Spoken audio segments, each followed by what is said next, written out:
Que signifie être un entrepreneur? Je peux vous dire que c'est une aventure réservée aux audacieux, aux courageux, aux visionnaires et aux persévérants. L'entrepreneuriat est une quête héroïque qui requiert une résilience à toute épreuve.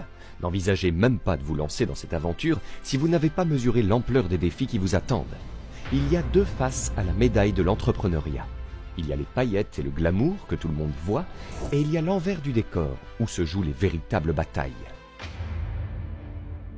La plupart des gens ne voient que les succès éclatants, les vies de rêve et les succès fulgurants, mais ils ne voient pas les nuits blanches, les sacrifices et les larmes versées en silence.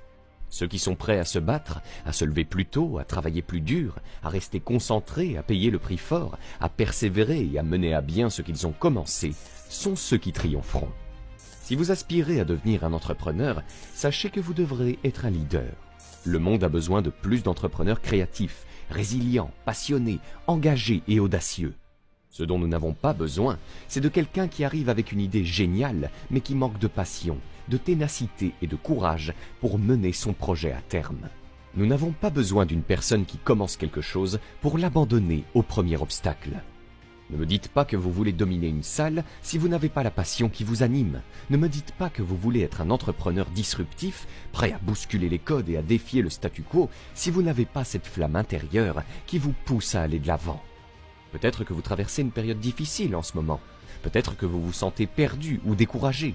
Mais si vous avez une vision claire de ce que vous voulez accomplir, si vous êtes capable de regarder au-delà des obstacles et de fixer votre regard sur l'horizon, alors rien ne pourra vous arrêter. Votre perspective peut être votre prison ou votre passeport vers la réussite. À vous de choisir. En 1903, les frères Wright ont osé défier les lois de la gravité. Et si vous connaissez ne serait-ce qu'un peu la gravité, vous savez qu'elle a cette force qui vous tire vers le bas, vous ancre au sol.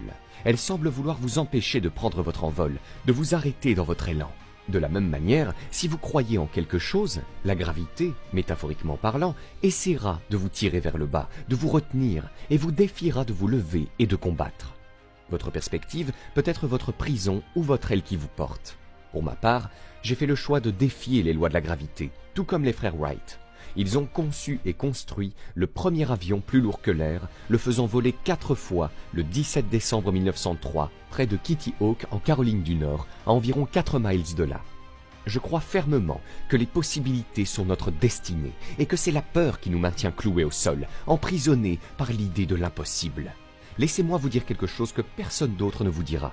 L'impossibilité est un état d'esprit et vous devez vaincre cet état d'esprit avant qu'il ne vous vainque. L'impossibilité, c'est comme une fontaine